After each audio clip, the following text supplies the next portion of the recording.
15 दिवसांपूर्वी सुनील आणि मोहनच्या आईचे अल्पशा आजाराने निधन झाले होते. त्यांचे वडील प्रकाशराव खूप एकटे पडले. आई अचानक गेल्याचे दुःख दोघांनाही होते, पण त्या दोघांनी आपल्या वृद्ध वडिलांना धीर दिला. लहानपणापासून प्रकाशराव आणि मीनाताईंनी आपल्या दोन्ही मुलांवर चांगले संस्कार केले. दोघांनाही उच्च शिक्षण देऊन स्वतःच्या पायावर उभे केले. मीनाताईंच्या मृत्यूनंतर प्रकाशरावांनी आपल्या मोठ्या मुलाचे लग्न त्यांच्या जिवलग मित्राच्या मुलीसोबत लावून देण्याचे ठरवले. ते मोहनला म्हणाले, मोहन, मी तुझ्यासाठी माझ्या मित्राच्या मुलीला पसंत केले आहे. मोहन वडिलांच्या शब्दाबाहेर नव्हता, त्यामुळे तोही लग्नाला तयार झाला. मोहन आणि प्रकाशराव मुलीला म्हणजे राधिकाला पाहायला गेले.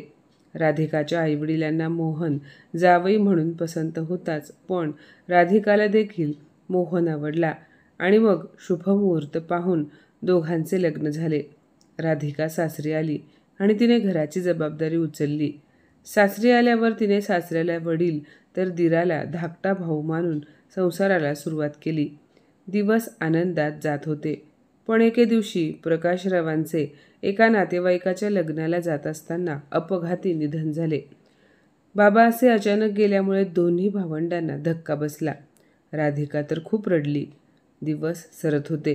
काही दिवसांनी मोहन आणि राधिकाने सुनीलला लग्न केव्हा करणार आहेस असे विचारले, तेव्हा तो म्हणाला, दादा वहिनी, माझे एका मुलीवर म्हणजे कल्पनावर प्रेम आहे. राधिका म्हणाली, हे तर बरेच झाले. तुम्ही मुलगी पसंत केली आहे तर उशीर करू नका. आपण त्या कल्पनाच्या घरी जाऊन लग्नाची बोलणी करू. 4-5 दिवसांनी सुनील त्यांच्या दादा वहिनीसह कल्पनाच्या घरी गेला. सुनीलला चांगली नोकरी होती आणि त्याच्यात नावे ठेवण्यासारखे काहीही नव्हते, त्यामुळे कल्पनाच्या आईबाबांना देखील तो आवडला आणि काही दिवसानंतर कल्पना आणि सुनीलचे लग्न झाले. हे लग्न मोहन आणि राधिकाने लावून दिले. कल्पना सासरी आली, पण तिच्या माहेरच्या लोकांनी कल्पनाला सासरी पाठवताना काही गोष्टी विशेषतः बजावून सांगितल्या होत्या. हे बघ कल्पना, तुझे सासू सासरे नाहीत, त्यामुळे घराचा सगळा कारभार तुझ्या जावेच्या हातात असेल. काय माहिती, तुझ्या नवऱ्याचा सगळा पगार तीच घेत असेल आणि घरखर्चसुद्धा तुझ्या नवऱ्याच्या पैशातून होत असेल. त्यामुळे सासरी गेल्यानंतर तू तुझ्या नवऱ्याला तुझ्या मुठीत ठेव. त्याचा पगार तुझ्या हातात ठेव. जर दोघे भाऊ कमावतात तर प्रत्येकाने आपापला खर्च स्वतः करावा. एकमेकांच्या पैशांवर काय अधिकार दाखवायचा. आणि तसेही जोपर्यंत लग्न होत नाही तोपर्यंत वहिनीच दिराचे पैसे घेत आली असेल. पण आता तू बायको म्हणून तुझ्या नवऱ्याला आवर घाल. असे कितीतरी उलटसुलट विचार भरवून त्यांनी कल्पनाला सासरी पाठवले होते. कल्पना सासरी आली आणि तिने पाहिले सुनील आणि मोहन यांचे एकमेकांशी उत्तम नाते आहे. दोघे भाऊ एका नामांकित कंपनीत नोकरी करत होते. तसेच राधिका वहिनी आणि मोहन यांचे देखील चांगले जमते. जाऊबाईसुद्धा तिच्याशी मन मोकळेपणाने वागत होत्या. 2-4 दिवस गेले. एके दिवशी सहज गप्पांच्या ओघात कल्पनाने राधिकाला विचारले, वहिनी, ह्या घराचा खर्च कसा चालतो? आईबाबा नाहीत, मग किराणा, लाईट बिल, पाण्याचे बिल हे सगळे कोण भरते? कल्पनाचा प्रश्न ऐकून राधिकाला थोडेसे आश्चर्य वाटले. ती शांतपणे हसली आणि म्हणाली, तू नवीन आहेस, त्यामुळे तुला ह्याबद्दल समजावून सांगणे माझे कर्तव्य आहे. ती पुढे म्हणाली, जिवंत असताना सगळा कारभार सासूबाईंनी पाहिला. त्यांच्या मृत्यूनंतर मी लग्न करून घरात आले, त्यामुळे संपूर्ण घर सांभाळणारी मी एकटीच होते. मी सर्व काही सांभाळू लागले. गेली 9 वर्ष मी आणि तुझे दीर घर चालवत आलो आहोत. सुनीलला नोकरी लागली तेव्हा घराचा भार हलका झाला. घरात एखादे किरकोळ सामान हवे असेल तर जो घरात असतो तो घेऊन येतो. लाईट बिल आणि पाणी बिल भरायचे असेल तर ज्याला वेळ असतो तो भरतो. आपले काही खूप मोठे कुटुंब नाही, त्यामुळे तशी फारशी अडचण येत नाही. पण सुनीलच्या नोकरीच्या आधी घराचा संपूर्ण खर्च तुझ्या दिरानेच सांभाळला. हे सर्व ऐकून कल्पनाला वाटले की राधिका खोटे सांगत आहे. तिने सुनीलकडूनच सगळ्या घराचा खर्च चालवला असेल आणि आता माझ्यासमोर हुशारी करते आहे. ती मनात म्हणाली, माझी आई आणि माहेरचे लोक बरोबर सांगत होते. राधिका स्वतःचा 1 रुपयाही खर्च करत नसेल आणि सगळा खर्च माझ्या नवऱ्यावर म्हणजे सुनीलवर टाकत असेल. कल्पना विचार करू लागली, आता मला थोडे शिस्तबद्ध राहावे लागेल, नाहीतर आमची काहीच बचत होणार नाही. कारण वहिनीने दिराला पूर्णपणे मुठीत ठेवले आहे. यामुळे कल्पनाने आता उलटसुलट पद्धतीने वागायला सुरुवात केली. एके दिवशी राधिका सुनीलला म्हणाली, भाऊजी, घरातील कांदे बटाटे संपले आहेत. तुम्हाला समोसे खायचे आहेत ना? पटकन जाऊन कांदे बटाटे आणि तेल घेऊन या. तेलही संपले आहे. कल्पनाला वाटले, बटाटे कांदे आणि तेल माझा नवरा आणणार आणि समोसे मात्र सगळे खाणार. हे काय बरोबर आहे का? हा विचार करून तिला खूप राग येत होता. कल्पनाने छोट्या छोट्या गोष्टींमध्ये लक्ष घालायला सुरुवात केली. एके दिवशी सुनील ऑफिसवरून येताना जिलेबी घेऊन आला. कल्पनाच्या डोक्यात मात्र लगेचच हिशोब सुरू झाला. आम्ही दोघेच आहोत आणि सुनील एवढी मोठी जिलेबीची पिशवी घेऊन आला आहे. आम्ही दोघे थोडी सगळी जिलेबी खाणार आहोत. ती, तिचा नवरा आणि 2 मुलं म्हणजे आमच्या पैशातून खाऊही वाटला जाणार. हा विचार करत कल्पनाने अर्धी जिलेबी आपल्या खोलीत काढून लपवून ठेवली आणि उरलेली किचनमध्ये नेऊन ठेवली. थोड्या वेळाने राधिका किचनमध्ये आली. तिने जिलेबी पाहिली आणि तिच्या मनात लगेच विचार आला, भाऊजींनी आज एवढी कमी जिलेबी कशी आणली? ते तर कधीच एवढी कमी जिलेबी आणत नाहीत. मग आता त्यांनी असे का केले? राधिकाच्या मुलांना जिलेबी खूप आवडत असल्यामुळे तिने सगळ्यांना फक्त एकच जिलेबी दिली. मुले दंगा करू लागली, काका एवढी कमी जिलेबी का घेऊन आले? तेव्हा कल्पना खोलीतून बाहेर आली आणि हसत म्हणाली, तुमच्या बाबांना फोन करा, ते येताना तुमच्यासाठी आणखी जिलेबी घेऊन येतील. आणि असं थोडीच आहे की नेहमी काकांनीच जिलेबी आणावी. राधिकाला कल्पनाचे बोलणे खटकले. तिने मुलांना समजावले. ती म्हणाली, तुम्हाला जेवढी जिलेबी दिली आहे तेवढी गप्प खा. कदाचित दुकानदाराकडे जास्त जिलेबी नसेल म्हणून काकांनी कमी आणली आहे. असे बोलून राधिकाने हा विषय तिथेच संपवला. पण नंतर संधी मिळताच कल्पना खोलीत जाऊन लपवून ठेवलेली जिलेबी गपचूप खाऊ लागली. कल्पनाच्या मनात संशय वाढत चालला होता. ही राधिका माझ्या नवऱ्याची कितीतरी पैसे हडपून मोठी रक्कम जमा करत असेल.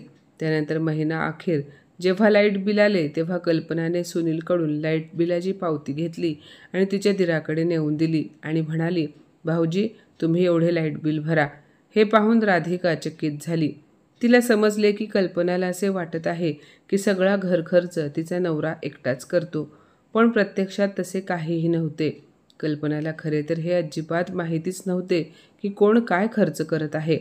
कल्पनाच्या लग्नाला आत्ताच तर 2 महिने झाले होते, म्हणून राधिका काही बोलू इच्छित नव्हती आणि ती काही बोलली असती तर लोक म्हणाले असते, बघा, एवढे दिवस एकत्र राहत होते, पण धाकटी जाऊ येताच मोठी जाऊ वेगळी झाली.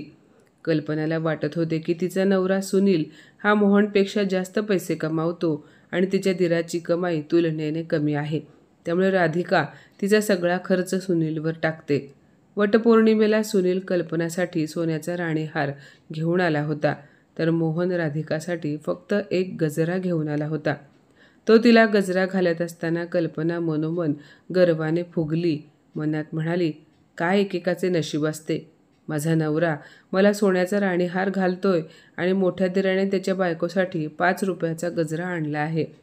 कल्पनाच्या वाढदिवसाला सुनील तिला बाहेर जेवायला घेऊन गेला. कल्पनाला वाटत होते की मोहन आणि राधिका कधी बाहेर जेवायला जातच नाहीत, कारण मोहन साध्या स्वभावाचा आहे. हे सर्व विशेष करून त्याला आवडत नाही. त्यांचे बाहेर जाणे खूपच कमी होते आणि तसेही त्यांच्या लग्नाला 9-10 वर्ष झाली होती. हे सर्व फक्त नवीन लग्न झालेल्यांसाठी असते, पण नंतर मात्र वेळेनुसार कमी होत जाते. पण कल्पनाला याचा अनुभव नव्हता. तिला अंदाजही नव्हता की राधिका देखील लग्नाच्या सुरुवातीच्या काही वर्षात असेच जीवन जगत होती.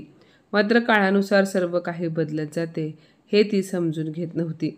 कल्पना सून म्हणून घरात आल्यापासून तिच्या दिराने राधिकासाठी कोणतीही महागडी भेटवस्तू दिली नव्हती.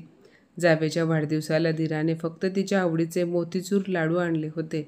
हे पाहून कल्पनाने मनात विचार केला, बायकोला महागडी भेटवस्तू घेऊन देण्याची भाऊजींची लायकीच नाही. मग ते राधिकाला काय घेऊ शकणार? त्यामुळे ती सतत सुनीलकडे लक्ष ठेवत होती की त्याने आपल्या पैशांचा उपयोग मोहन आणि राधिकासाठी करू नये. कल्पना आणि सुनीलच्या लग्नाच्या पहिल्या वाढदिवसाला सुनीलने तिला सुंदर कानातले आणि साडी भेट दिली. विशेष म्हणजे त्याने 2 सारख्या साड्या आणल्या होत्या, एक कल्पनासाठी आणि दुसरी त्याच्या वहिनीसाठी. सुनीलने राधिकाला साडी दिल्यावर कल्पनाने तिरकस हसत म्हटले, वहिनी, ही घ्या महागडी साडी. नेसा बरं का. तुमच्या दिराने माझ्या साडीसारखी सेम साडी तुम्हाला देखील आणली आहे. कदाचित तुम्ही इतकी महागडी साडी कधी नेसली नसेल, कारण भाऊजी तुम्हाला काही देणार नाही, तेवढी त्यांची लायकीच नाही महागड्या वस्तू देण्याची. पण काही हरकत नाही, तुमच्या दिराची लायकी बघा. जशी बायकोसाठी साडी आणली तशीच बहिणीसाठी देखील आणली. कल्पनाच्या या टोमण्याने राधिकाचे रक्त सळसळले. सुनील देखील बायकोच्या बोलण्याने चकित झाला. कल्पना वहिनींना असे का बोलत आहे? बैठकीच्या खोलीत सोफ्यावर बसलेल्या मोहनने देखील कल्पनाचे बोलणे ऐकले होते. त्याचाही संताप अनावर झाला. पण बायकोचे कडवट शब्द ऐकताच सुनील रागाने म्हणाला, तुझी हिंमत कशी झाली वहिनींशी असे बोलण्याची आणि दादाबद्दल असे वाईट बोलण्याची? स्वतःला काय समजतेस? कल्पनाही तितक्याच जोशात प्रत्युत्तर देत म्हणाली, हो हो, वहिनींनी तर तुम्हाला त्यांच्या पदराशी घट्ट बांधून ठेवले आहे, त्यामुळे तुम्ही त्यांची बाजू घेणारच. आणि तसेही या घराचा संपूर्ण खर्च तुम्हीच उचलत आहात. तुमच्या भावाच्या कुटुंबाचा आर्थिक भार देखील तुम्हीच पाहत आहात. त्यामुळे तुमचा दादा आणि वहिनी तुम्हाला सहजासहजी सोडणार नाहीत, कारण त्यांच्या स्वतःची काहीच कमाई नाही. भावाच्या पैशांवर चैनी करतात. लाज कशी वाटत नाही ह्यांना कोणास ठाऊक. पण मी हे यापुढे सहन करू शकणार नाही. मी तुमची बायको आहे. उद्या आपलीही मुले होतील, आपल्याही गरजा वाढतील. पण तुम्ही जर असेच दादा वहिनींवर सगळं उधळत राहिलात तर मग आपल्या भविष्यासाठी काय उरेल? त्यामुळे आत्ताच ऐका, आपण ह्या घरात राहायचे नाही. तुम्ही लवकरात लवकर नवीन घर घेण्याची व्यवस्था करा. पैसे कमावताना तुम्ही मग एक नवीन घर तर सहज घेऊ शकता. आणि तुमचा दादा इतके कमावत नसेल तर हे घर त्याला दान म्हणून देऊन या, कारण त्याची लायकी नाही ते स्वतःसाठी नवीन घर घेऊ शकतील. त्यामुळे तुमच्या आईवडिलांचे हे घर त्यांच्याचसाठी राहू द्यात. मला काही यात रस नाही. मी इथे राहून स्वतःचे नुकसान करणार नाही. कल्पनाचे हे शब्द ऐकताच राधिका संतापली. ती मोठ्या आवाजात म्हणाली, कल्पना, तोंड बंद कर, नाहीतर अशी कानशिलात ठेवून देईन की आयुष्यभर आठवणीत राहील. स्वतःला काय समजतेस ग? जेव्हापासून ह्या घरात आली आहेस तेव्हापासून स्वतःचा हुकूम चालवतेस. मी तुझी मोलकरीण नाही, तुझी मोठी जाऊ आहे, हे लक्षात असू दे. आणि कोणत्या भ्रमात आहेस तू? तुझा नवरा खूप कमावतो आणि माझा नवरा काहीच करत नाही. तुझ्या डोक्यात अक्कल आहे का? फक्त दिखावा केल्याने काही ठरत नसते. माझा नवरा वटपौर्णिमेला मला गजरा देतो, माझ्या वाढदिवसाला लाडू आणतो, म्हणून तो काहीच कमवत नाही. हा तुझा गैरसमज झालाय. एकदा तुझ्या नवऱ्याला विचारून बघ, माझ्या नवऱ्याच्या आणि तुझ्या नवऱ्याच्या पगारात किती फरक आहे. कल्पनाने सुनीलकडे पाहिले. तिला वाटले की मोहनचा पगार सुनीलपेक्षा नक्कीच कमी असणार. सुनील थोडा शांतपणे म्हणाला, फरक आहे, तोही जवळपास 1 लाखाचा. कल्पनाने राधिकाकडे पाहिले आणि तिरकस हसत म्हणाली, पाहिलत ना वहिनी, भाऊजींचा पगार माझ्या नवऱ्याच्या पगारापेक्षा तब्बल 1 लाखाने कमी आहे. आता सांगा, मी कुठे चुकीचे आहे? तेव्हा सुनील म्हणाला, कल्पना, माझे सर्व बोलणे तरी ऐकून घेत जा. अगं, वहिनींनी विचारले होते की दोन्ही भावांच्या पगारात किती फरक आहे ते विचार. तेव्हा मी 1 लाखाचा फरक आहे असे म्हणालो.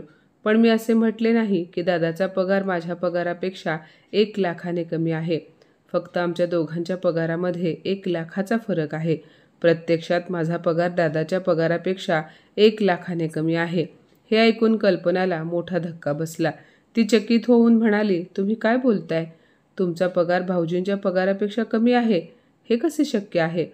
सुनील हसत म्हणाला, मी फक्त एक इंजिनियर आहे आणि साध्या पगारावर काम करतो. दादा मात्र मोठ्या हुद्द्यावर आहे. तो सिनियर इंजिनियर आहे. मी तर फक्त अंदाज सांगितला. प्रत्यक्षात त्याचा पगार याहूनही जास्त असू शकतो. सुनीलने मोहनकडे पाहिले, पण मोहन काहीही न बोलता तिथून निघून गेला. सुनील म्हणाला, माझ्या भावाला मोठेपणा मिरवायला, शो ऑफ करायला अजिबात आवडत नाही. राधिका म्हणाली, भाऊजी बरोबर बोलत आहेत.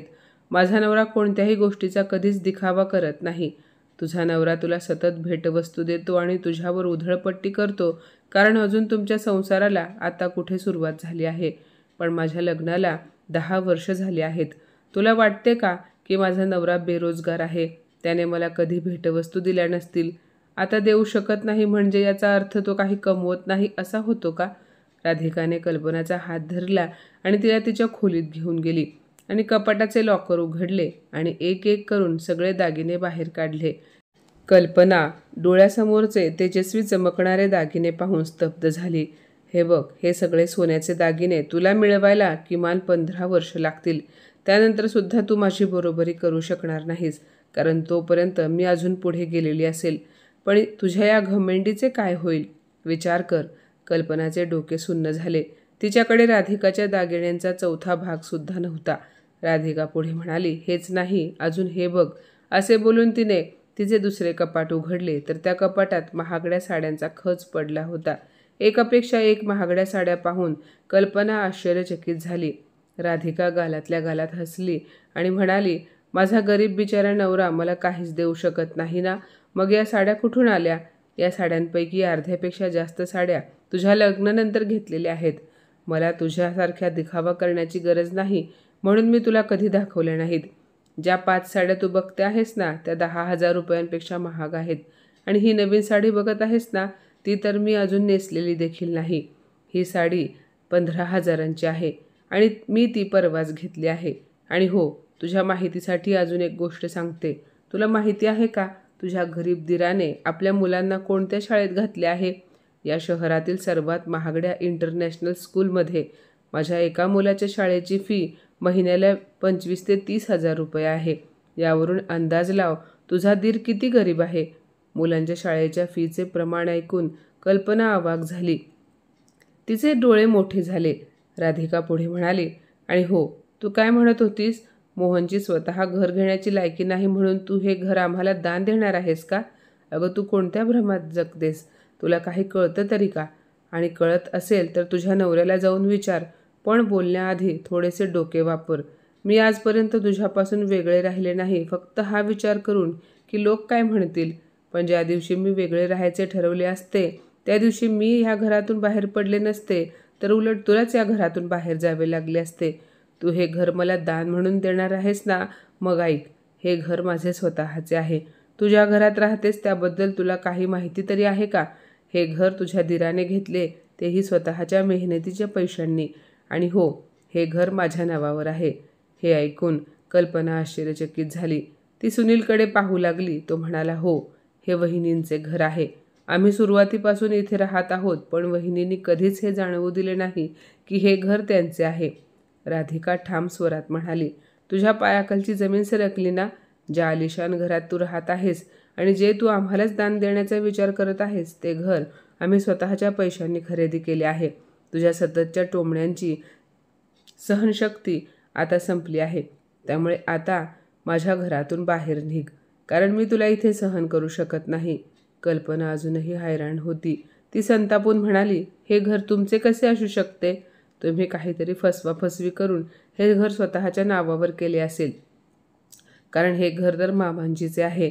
त्यांनी स्वतःच्या पैशाने बांधले आहे असे मी ऐकले आहे. मग आता हे कसे बदलले? सुनील शांतपणे म्हणाला, तुला काहीच माहिती नाही. हे घर बाबांचे होते हे खरं आहे, पण जेव्हा लहान बहिणीचे लग्न ठरले तेव्हा बाबांच्या हातात पैसे नव्हते, कारण त्यांचा बिझनेस पूर्णपणे बुडाला होता. मोठे नुकसान झाले होते. त्या परिस्थितीत त्यांनी हे घर विकले आणि आम्ही भाड्याच्या घरात राहायला गेलो. त्यावेळी दादाला नुकतीच नोकरी लागली होती. हे घर दादाच्या मित्राच्या वडिलांनी खरेदी केले, पण दादाने त्यांना सांगून ठेवले होते, हे घर दुसऱ्या कोणालाही विकू नका. थोडा वेळ द्या, मी पैसे साठवून हे घर तुमच्याकडून परत विकत घेईन, कारण हे घर आमचे आहे. ह्या घरात आमचे बालपण गेले आहे आणि आम्ही हे परत मिळवणारच. आणि ही गोष्ट बाहेरच्या कोणालाही माहिती नव्हती. तुझ्या नणंदेलाही माहिती आहे. वाटल्यास जाऊन विचार तिला. जेव्हा बाबांचा व्यवसाय बुडाला तेव्हा माझे शिक्षण सुरू होते आणि दादाचे शिक्षण पूर्ण झाले होते. तेव्हा त्याने छोटी मोठी नोकरी करून माझ्या शिक्षणाचा पूर्ण खर्च केला. दादाने दिवसरात्र मेहनत केली, लोन काढले. हे घरही दादानेच विकत घेतले आहे. आईबाबांनी सांगितले होते की दादाने आपल्या कष्टाच्या पैशाने हे घर घेतले आहे. बाबांचा यात 1 रुपयाही लागलेला नाही. त्यामुळे आईबाबांनी सांगितले होते की हे घर राधिका वहिनींच्या नावावर कर, कारण पैसे तुझे आहेत. लोन देखील तूच फेडतोय, त्यामुळे हे घर तुझेच व्हायला हवे. उद्या सुनील मोठा होऊन नोकरीला लागेल तेव्हा तो स्वतःसाठी घर घेऊ शकेल. कल्पना स्वतःच बोलून अडचणीत आली होती. राधिकाचे दागिने आणि साड्या पाहून तर तिच्या डोळ्यांसमोर अंधार दाटला आणि जेव्हा समजले की हे घर राधिकाचे आहे तेव्हा ती सुन्न झाली. गप्प बसण्याशिवाय तिच्याकडे दुसरा कोणता पर्याय नव्हता. पण राधिका मात्र गप्प बसणाऱ्यातली नव्हती. ती खूप दिवसांपासून कल्पनाचा उद्धटपणा सहन करत होती. पण आता कल्पनाने सीमाच ओलांडली. तिने मोहनलाही उलटसुलट बोलले होते हे राधिकाला कोणत्याही परिस्थितीत सहन होणारे नव्हते. ती सरळ सुनीलकडे वळली आणि ठामपणे म्हणाली, भाऊजी, मला तुमच्याविषयी काहीही तक्रार नाही. नवरा बायकोचे नाते असते तिथे एकमेकांची साथ द्यावीच लागते. पण मी तुमच्या बायकोसोबत एका छताखाली राहू शकणार नाही. कल्पना कशीही असली तरी ती तुमची पत्नी आहे, त्यामुळे तुम्ही तिची साथ द्यायला हवी. त्यामुळे तुम्ही तुमची दुसऱ्या ठिकाणी सोय करा. स्वतःसाठी नवीन घर घ्या किंवा भाड्याने राहा. तुमची सोय तुमची तुम्ही पहा. पण आता एका छताखाली आमचे सर्वांचे राहणे शक्य नाही. मी तर असे गृहीत धरले होते की जेवढे दिवस शक्य होईल तेवढे दिवस आपण सर्वजण एकत्र राहू. पण आता कल्पनाने घरात ज्या प्रकारचे वातावरण निर्माण केले आहे त्यामुळे मी यापुढे तिच्यासोबत एकत्र राहण्याचा विचार करू शकत नाही. असे बोलून राधिका तिच्या खोलीत निघून गेली. पण तिच्या शब्दांनी सुनील आणि कल्पना दोघेही स्तब्ध झाले. कल्पनाच्या डोळ्यांसमोर अंधार आला होता. तिने कधीच विचार केला नव्हता की गोष्टी इतक्या पुढे जातील. सुनील राधिकाच्या खोलीकडे पाहत काहीतरी बोलणार होता, पण तो एक शब्दही उच्चारू शकला नाही. त्याच्या मनात विचारांचा कल्लोळ माजला होता. एकीकडे पत्नी होती तर दुसरीकडे आई समान वहिनी, जिने संपूर्ण घर सांभाळले होते. त्या रात्री घरभर एक विचित्र शांतता पसरली होती. कोणीच कोणाशी बोलत नव्हते. कल्पनाला पहिल्यांदाच जाणवले की अहंकाराने नाते तोडली जातात, पण ती पुन्हा जोडण्यासाठी कित्येक जन्मही कमी पडतात. काही दिवसांनी सुनीलने वेगळे घर घेतले. तो आणि कल्पना नव्या घरात राहायला गेले. पण त्या घरात असूनही कल्पनाला सतत जाणवत राहिले की घर म्हणजे फक्त 4 भिंती नसतात, तर त्यात नात्यांचा ओलावा असतो. राधिकाने आपले आयुष्य पुन्हा नेहमीसारखे सुरू केले होते. पण इकडे वेगळे राहिल्यावर कल्पना सुन्न झाली होती. तिच्या डोक्यात विचारांचे काहूर माजले होते. तिला माहेरच्या लोकांनी दिलेले सल्ले आठवत होते. सासरच्या घरात आपला दबदबा निर्माण कर, नवऱ्याचा पगार आपल्या हातात ठेव, मोठ्या जावेने नवऱ्याला मुठीत घेतले असेल, वगैरे वगैरे. पण आता सत्य वेगळेच निघाले होते. राधिका आणि मोहन यांनी या घरासाठी अपार मेहनत घेतली होती. मोहनचा पगार सुनीलपेक्षा जास्त होता आणि त्याचा संसार सुनीलच्या पैशांवर चालत नाही हे स्पष्ट झाले होते. त्या रात्री कल्पना आणि सुनील त्यांच्या खोलीत गेले, पण काही बोलले नाहीत. सुनील डोळे मिटून गप्प बसला होता आणि कल्पना विचारात गढून गेली होती. तिला अपराधीपणासारखे वाटत होते. तिच्या चुकीच्या समजुतींमुळे आणि अहंकारामुळे एक हसते खेळते घर तुटले होते. दुसऱ्या दिवशी सकाळी कल्पना राधिकाच्या घरी गेली तेव्हा राधिका नेहमीप्रमाणे स्वयंपाक करत होती. कल्पना तिच्या समोर जाऊन उभी राहिली. काही वेळ गप्प राहून ती म्हणाली, वहिनी, मी खूप मोठी चूक केली. माझा गैरसमज झाला होता. मी खूप काही बोलून तुमच्यावर आणि भाऊजींवर अन्याय केला. मला क्षमा करा. राधिकाने तिच्याकडे कटाक्ष टाकला, पण काही बोलली नाही. ती शांतपणे गॅसवरची भाजी हलवत राहिली. मी खूप वाईट वागले वहिनी. माझ्या अहंकारामुळे नाती दुरावली. मला संधी द्या. मला पुन्हा सर्वांसोबत राहायचे आहे. मला तुमची माफी हवी आहे. कल्पनाच्या डोळ्यात पश्चातापाचे अश्रू होते. राधिकाने थोडा वेळ शांत राहून विचार केला. नंतर ती म्हणाली, कल्पना, क्षमा करणं सोपं असतं, पण विसरणं कठीण असतं. तुझ्या वागण्यामुळे केवळ मला नाही, मोहन आणि सुनीललाही वेदना झाल्या आहेत. घराच्या 4 भिंती महत्त्वाच्या नसतात, तर त्यातील माणसांची नाती महत्त्वाची असतात. तू हीच नाती तोडण्याचा प्रयत्न केलास. आता ती परत जुळवायची असेल तर तुला खूप मेहनत घ्यावी लागेल. कल्पना रडकुंडीला आली होती. तिच्या मनात खूप पश्चाताप होता. ती स्वयंपाकघरातून बाहेर आली आणि मोहनसमोर हात जोडून उभी राहिली आणि म्हणाली, भाऊजी, मला माफ करा. मी तुमच्याविषयी चुकीचे बोलले. मी समजून न घेता वेड्यासारखी बोलत राहिले.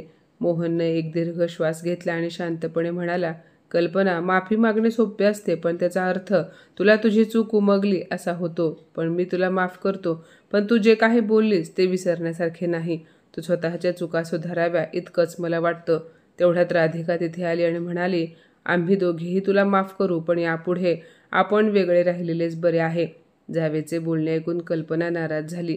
त्यानंतर कल्पना आणि सुनील त्यांच्या घरी निघून गेले. पण यावेळी कल्पनाने हे घर रागाने नाही तर पश्चातापाने सोडले होते. ती आता जाणीवपूर्ण नात्यांची जपणूक करण्याचा प्रयत्न करत होती. काही महिन्यांनी कल्पनाने स्वतःहून राधिकाला फोन केला. वहिनी, कशा आहात? राधिका थोडा वेळ शांत राहिली. मग हसून म्हणाली, मी ठीक आहे. आणि तू? मीही ठीक आहे, पण तुमच्या हातच्या जेवणाची आठवण येते.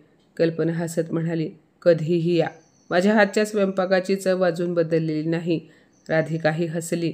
त्या दिवसानंतर कल्पना अधूनमधून जुन्या घराला भेट द्यायला येऊ लागली.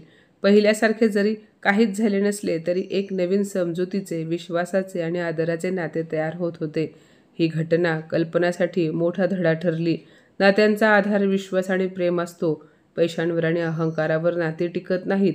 आणि सगळ्यात महत्त्वाचे म्हणजे समजुतीच्या अभावामुळे आपण किती मोठी चूक करू शकतो हे तिला उमगले होते. कधीकधी आपण जिंकतो पण तरीही हरल्यासारखे वाटते.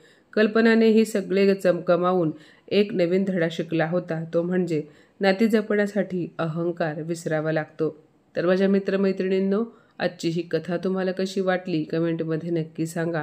आणि अशाच नवनवीन कथा ऐकण्यासाठी प्रज्ञा मराठी स्टोरीजला नक्की सबस्क्राईब करा. धन्यवाद.